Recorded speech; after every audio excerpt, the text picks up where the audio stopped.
दोस्तों, आज हम आपको अमेरिका के शिकागो हॉस्पिटल का एक वाकया सुनाएंगे कि किस तरह से कुरान का करिश्मा हॉस्पिटल में पेश आया, जिसे सुनकर आप सभी दोस्तों का दिल खुश हो जाएगा और आप कमेंट बॉक्स में सुबहान अल्लाह लिखने पर मजबूर हो जाओगे। तो प्यारे दोस्तों, अगर आप भी मानते हो कि कुरान पाक में दुनिया के हर मसले का हल मौजूद है, तो आप इस वीडियो को दिल से एक लाइक जरूर करें और मेहरबानी करके इस वीडियो को पूरा जरूर देखें। तो चलिए दोस्तों, शुरू करते हैं। प्यारे दोस्तों, इस पूरी दुनिया में जो कुछ भी मौजूद है, इस दुनिया में जितने भी सारे मसले मौजूद हैं, उन सब का हल कुरान पाक में मौजूद है। दुनिया में कुरान पाक से आगे कुछ भी नहीं है। यह डॉक्टर साइंस सब कुछ कुरान पाक से पीछे हैं। अल्लाह तबारक ताला ने जब कुरान पाक को इस जमीन पर उतारा, तो इस कायनात के सारे मसलों को सुलझाने का तरीका भी कुरान पाक में अता फरमा दिया। कुरान का सही इल्म रखने वाला कुरान पाक से हर मुश्किल से मुश्किल मसले का हल पा लेता है। दोस्तों, अमेरिका के शिकागो के एक हॉस्पिटल में एक अजीब सा मसला उलझ गया। तो देखिए कि किस तरह से उस मुश्किल मसले को कुरान पाक की एक आयत ने एक चुटकी में ही सुलझा दिया, जिसको देखकर डॉक्टर ही नहीं बल्कि वहां खड़े तमाम लोगों ने वहीं पर खड़े खड़े इस्लाम कबूल कर लिया और सारे के सारे मुसलमान हो गए। सुबहान अल्लाह। दोस्तों, दरअसल हुआ यह कि अमेरिका के शिकागो हॉस्पिटल में 2 डिलीवरी के केस दरअसल एक साथ आ गए, जिनमें से एक औरत को लड़का पैदा हुआ और दूसरी औरत को लड़की पैदा हुई। उस हॉस्पिटल का यह निजाम था, मतलब यह सिस्टम था कि बच्चों की पैदाइश के बाद बच्चों की कलाई पर उसकी मां के नाम का एक स्टीकर लगा दिया जाता था।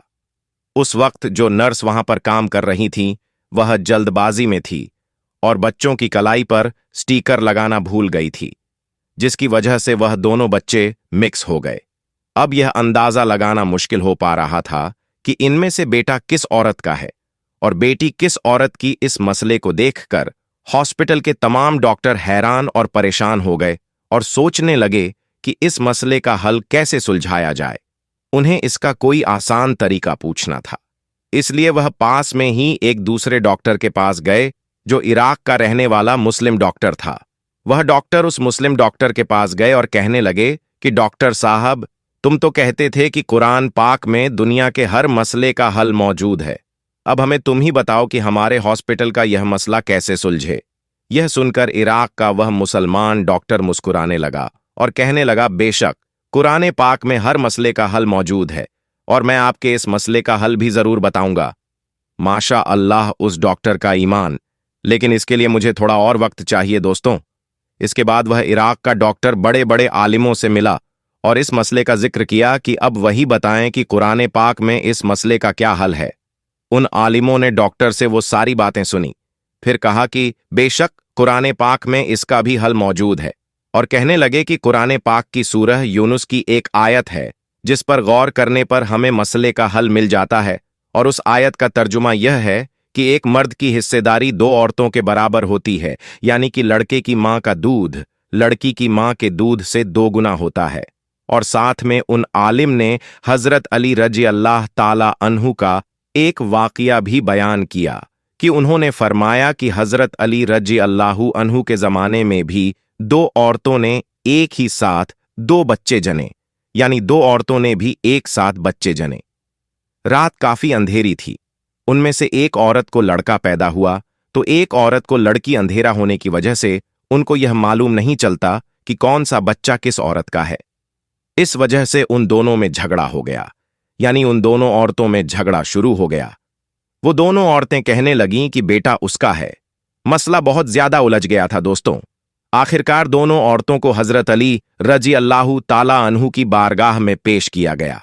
हजरत अली रजी अल्लाहु ताला अन्हु के सामने दोनों औरतें कहने लगीं कि लड़के की मां मैं हूं हजरत अली। रजी अल्लाहु ताला अन्हु ने दोनों औरतों की बातों को सुना और उसके बाद फरमाया कि तुम अपना दूध छातियों से निकालकर मेरे पास एक बर्तन में लेकर आना चुनांचे। इसके बाद वह दोनों औरतें गईं और अपना अपना दूध निकाल कर आई। हजरत अली रजी अल्लाहु ताला अन्हु ने दूध को तोला, यानी कि उनका वजन किया, तो आपने देखा कि एक औरत का दूध दूसरी औरत के मुकाबले 2 गुना पाया गया। तो यह देखकर आपने फरमाया, जिस औरत का दूध भारी है, यानी जिसका दूध वजनी है, लड़का उसी औरत का है। यह फैसला सुनकर लोगों ने हजरत अली रज़ी अल्लाह ताला अन्हु से पूछा कि आपने यह मसला चुटकी में ही कैसे हल किया? तो आपने फरमाया कि कुरान पाक में इरशाद फरमाया गया है कि खुदा ने मर्द को हर चीज में फजीलत दी हुई है, यहां तक कि खाने में भी एक मर्द की हिस्सेदारी एक औरत की निस्बत दोगुनी होती है। बस इसी हकीकत के पेशे नजर मैंने सोचा कि जिस औरत का दूध वजनी होगा वही बेटे की मां होगी, और वही फैसला सुनाया है। दोस्तों, आलिम की इन्हीं बातों को सुनने के बाद इराक का वो डॉक्टर उसी शिकागो हॉस्पिटल में वापस गया और उन डॉक्टरों को कुरान पाक की इस आयत के बारे में उनको बताया और इसका मतलब भी समझाया। और इराक के डॉक्टर ने कहा कि कुरान पाक के हिसाब से औरतों के दूध का वजन किया जाए, यानी कि इनको तोला जाए। जिसका दूध वजनी होगा बेटा उसी औरत का होगा। लिहाजा इसके बाद उन दोनों औरतों के दूध का वजन किया गया तो देखा गया कि पहली औरत के मुकाबले दूसरी औरत के दूध का वजन 2 गुना है, और उसमें विटामिन और ग्लूकोज की मात्रा भी पहली औरत के मुकाबले 2 गुनी पाई गई है। तो दोस्तों, अब यह साबित हो चुका था कि लड़की की मां कौन सी औरत है और लड़के की मां कौन सी औरत है, यानी अब बेटा और बेटी का फैसला हो चुका था। इराक के उस डॉक्टर ने अमेरिकी डॉक्टर को बताया कि हमें कुरान कहता है कि एक मर्द की हिस्सेदारी 2 औरतों के बराबर होती है, और यहां तक कि गिजा भी। दोस्तों, यह देखकर उनको यह समझ में आ चुका था कि साइंस और डॉक्टर कुरान पाक के पीछे हैं, यानी कुरान मजीद ने दुनिया के हर मसले का हल बता दिया है। तो दोस्तों, वह डॉक्टर इस्लाम में दाखिल होने के लिए उतावले होने लगे, मगर अभी भी उनके दिल में कुछ खस्सास पल रहे थे, जिसके लिए उन बच्चे और उसके बाप का डीएनए टेस्ट करवाना चाहते थे। दोस्तों, उसके बाद उन डॉक्टरों ने उस लड़के का और उसके बाप का सैंपल लेकर दोनों का डीएनए टेस्ट किया, और उसकी जो रिपोर्ट आई उसको देखकर उन डॉक्टरों के भी होश उड़ गए, क्योंकि बाप और बेटे का डीएनए सेम था, और जैसा कुरान पाक में इरशाद फरमाया गया है वैसा ही हुआ। तो प्यारे दोस्तों, उम्मीद करते हैं कि आपको आज की हमारी यह वीडियो जरूर पसंद आई होगी। अगर आपको यह वीडियो पसंद आई है तो वीडियो को लाइक करके कमेंट बॉक्स में सुबहान अल्लाह जरूर लिख दें। अगर आप हमारे चैनल पर पहली बार आए हैं तो हमारे चैनल को सब्सक्राइब करके साथ में लगे बेल आइकन के बटन को जरूर दबा दें। अरे दोस्तों, एक लड़की की शादी को 7 साल का अरसा बीत गया, मगर वह औलाद की नियामत से महरूम थी। उसके खानदान और दोस्तों में जितनी भी उसके साथ की लड़कियां थीं, वह सब कोई 2, कोई 3 और 4 बच्चों की मां बन चुकी थीं। उस लड़की की बड़ी हसरत थी कि खुदा उसको भी औलाद की नियामत से मालामाल कर दे और उसकी गोद हरी भरी कर दे। वह लड़की किसी से कुछ नहीं कहती थी, सिर्फ अपने अल्लाह से दुआ मांगा करती थी कि या अल्लाह, मुझे भी यह खुशियां दिखा दे। दोस्तों, उस लड़की की तमाम सहेलियां और यहां तक कि उसके ससुराल में जितनी भी लड़कियों की शादी उसके बाद हुई थी, वह तमाम लड़कियां साहिबे औलाद हो चुकी थीं। उस लड़की को खानदान के किसी भी तकरीब में नहीं बुलाया जाता था, क्योंकि सब लोग उसको नहूसत समझते थे और कहते थे कि औलाद की नियमत से महरूम है। अगर यह हमारे घरों में आ गई तो कहीं हमारी बेटियों पर भी इसका साया ना पड़ जाए। जहां उस लड़की को ससुराल वालों की चुभती नजरों और तीखे सवालों का सामना करना पड़ता था, वहीं वह खुद भी अपनी सोनी गोद की वजह से हर वक्त परेशान रहती थी। लोगों के बेजा तानों से परेशान होकर आखिर उसने हिम्मत करके अपना चेकअप कराने के बारे में भी सोचा, लेकिन यह चीज देखकर उसको और भी ज्यादा तकलीफ हुई कि उसकी रिपोर्ट में यह लिखा हुआ था कि वह कभी मां नहीं बन सकती है, और डॉक्टरों ने भी उसे कोई उम्मीद की किरण ना थमाई थी, जिसकी वजह से वह हर वक्त दुखी रहने लगी। मगर उसके दिल में एक उम्मीद भी रहती थी कि अगर अल्लाह चाहे तो कुछ भी नामुमकिन नहीं है। डॉक्टर की बात तो कभी भी हतमी नहीं हो सकती, क्योंकि वह तो अपने अंदाजे और तजुर्बे की बुनियाद पर ही कुछ कह सकते हैं, लेकिन हकीकी फैसला तो अल्लाह ही के इख्तियार में है। जब उस लड़की का दिल बहुत ज्यादा उदास होता तो अपने कमरे में चुपचाप बैठकर बहुत ज्यादा रो लेती थी और अपने दिल का बोझ हल्का कर लेती थी। कोई भी उसकी तकलीफ को समझ नहीं पा रहा था कि वह खुद औलाद ना होने की वजह से कितनी तकलीफ और अजियत से गुजर रही है। ससुराल वाले तो बातें बनाते ही थे, लेकिन रिश्तेदार और हमसाइयों की बातें भी जलती पर तेल का काम करती थीं। उन सबकी बातें सुनकर कभी कभी उसका दिल चाहता था कि वह मर जाए, या इन लोगों से कहीं दूर चली जाए, क्योंकि इन लोगों की बातें दिन ब दिन बढ़ती ही चली जा रही थीं, जो कि उसकी बर्दाश्त से बाहर थीं। लेकिन उसे अल्लाह की जात पर पूरा यकीन था। वह हर नमाज में रो रो कर बस एक ही फरियाद करने लगी कि अल्लाह मुझे औलाद की नियामत से नवाज दे। जैसे जैसे लोगों की ताने बढ़ रहे थे, वैसे वैसे से उसकी इबादत भी बढ़ रही थी। वो बस अल्लाह की रहमत की आस में थी कि कब उसकी दुआ कबूलियत के दर्जे पर फाइज होती है। वक्त गुजरने के साथ साथ जब उसकी दैरानी के यहां छोटे बच्चे ने जन्म लिया, तो यह देखकर उसकी साथ बहुत गुस्से में आ गई और वो उस लड़की को खरी खोटी सुनाने लगी। वो कहने लगी, तू तो बांझ है, मेरा बेटा सदा बे औलाद ही रहेगा। आखिर मेरे बेटे का कसूर क्या है जो उसके पल्ले एक बांझ औरत पड़ गई है। यह बातें करते हुए उसकी सास यह भी भूल गई थी कि वह भी एक औरत है।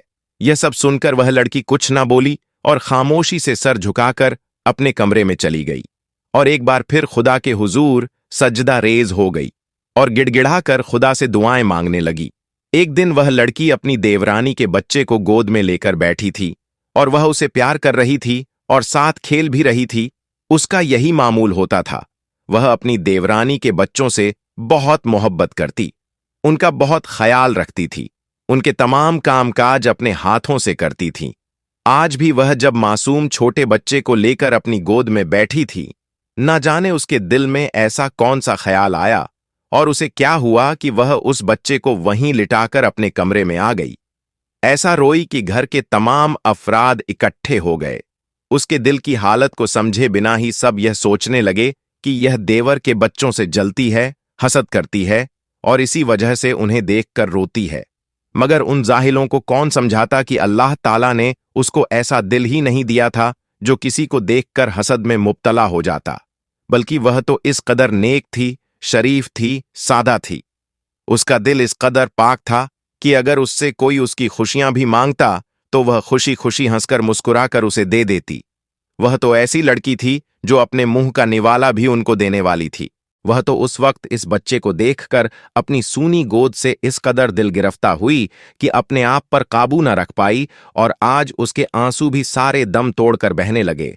और उसके बाद उसने फिर से अपनी देवरानी के बच्चों का ख्याल रखना चाहा तो उसकी देवरानी ने उसको यह कहकर झड़क दिया कि मेरे बच्चों पर हसद की निगाह मत डालो और इनके करीब ना आया करो। जहां हर कोई उस लड़की को ताना जनी से नवाजता था, वहीं सिर्फ उसका शौहर था जिसने उसे कभी इस बात का ताना नहीं दिया था, बल्कि उसका शौहर हमेशा उसकी हिम्मत बढ़ाता था और उससे कहता था कि खुदा ने चाहा तो हमें जरूर औलाद की नियामत से नवाजेगा। उसका शौहर उसे दिल व जान से चाहता था और वह उसकी ख्वाहिश को भी समझता था, लेकिन वह क्या कर सकता था? उसके हाथ में कुछ भी नहीं था। एक दिन उस लड़की की एक दोस्त उसके घर आई और उसे कहने लगी कि तुम अपने शौहर का टेस्ट क्यों नहीं करवाती हो। जब यह बात उसके ससुराल वालों ने सुनी तो उन्होंने बहुत हंगामा खड़ा किया और उसकी दोस्त को भी बहुत खड़ी खोटी सुनाई। उसकी सास तो गुस्से से भड़क उठी और कहने लगी कि आज के बाद अपनी ऐसी दोस्तों को हम हमारे घर मत लेकर आना जो तुम्हें उल्टी सीधी पट्टियां पढ़ाती हैं। लेकिन उसके शौहर ने कहा कि टेस्ट करवाने में आखिर क्या हरज है, और फिर टेस्ट करवाया गया। सबको रिपोर्ट का इंतजार था। जब रिपोर्ट आई तो वह ठीक नहीं थी। अब तो सब और ज्यादा गुस्सा हो गए और कहने लगे, इस लड़की को फारिग करो, इसी ने कुछ किया है। लेकिन उस लड़की का शौहर जरा भी इस बात के लिए राजी नहीं था कि वह अपनी बीवी को तलाक दे। उसकी मोहब्बत में 1 इंच भी कमी ना आई, बल्कि वह अपनी बीवी की दिलजोई करता और ना ही वह दूसरी शादी करना चाहता है।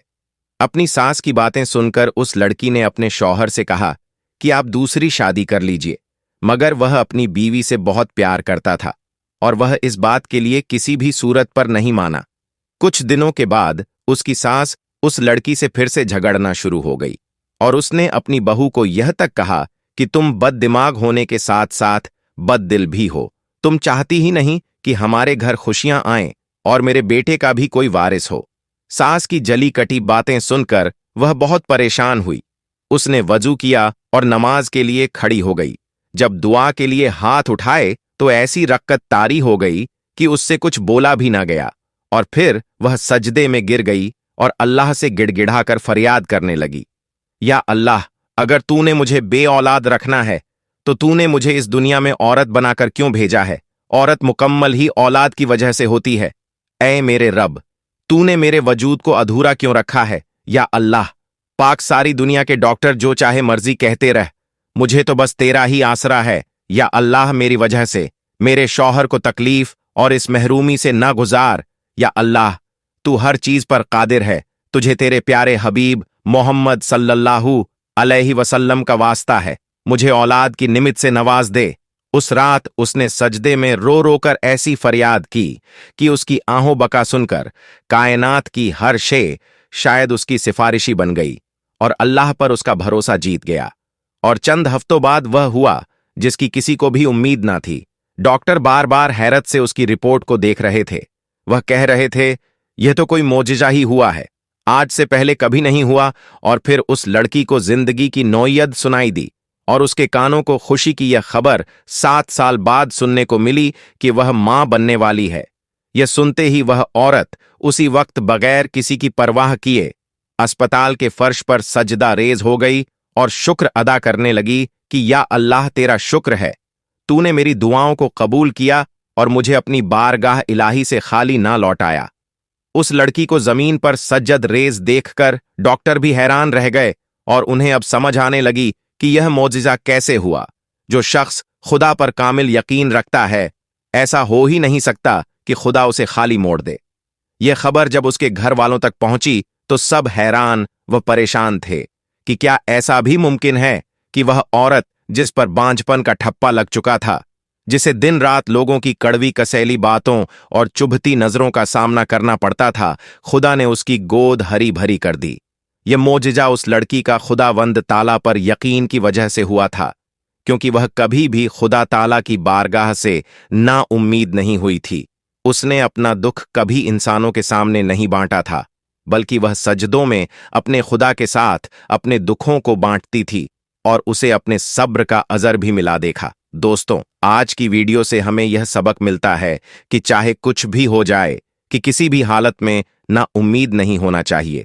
बेशक खुदा ताला जो चाहे वह कर सकता है, वह कादरे मुतलक है। कोई कुछ भी कहे, बस अल्लाह ताला पर मुकम्मल भरोसा रखें, कभी भी किसी का बुरा ना सोचे। हमेशा दिल की जमीन को पाक साफ रखें और हमेशा एक दूसरे के लिए दुआ मांगते रहे। और एक दूसरे के लिए दुआएं मांगना बहुत अच्छा और एक बेहतरीन अमल है। अल्लाह रब्बुल इज्जत की बारगाह में हम दुआ करते हैं कि हम हमारे वो भाई और बहनें जो औलाद की निमत से महरूम हैं, अल्लाह रब्बुल इज्जत सबको नेक औलाद की निमत से नवाज दे। अल्लाह ने जिन्हें बेटियां दी हैं उन्हें औलादे नरीना यानी बेटे अता फरमाए, और जिन्हें अल्लाह ने बेटे दिए हैं अल्लाह उन्हें खातून जन्नत के सदके बेटी अता फरमाए। कमेंट सेक्शन में आमीन जरूर लिखिए और ऐसे ही सच्चे वाक़ये के लिए हमारे चैनल के सब्सक्राइब जरूर करें। अस्सलामु अलैकुम, अल्लाह हाफिज।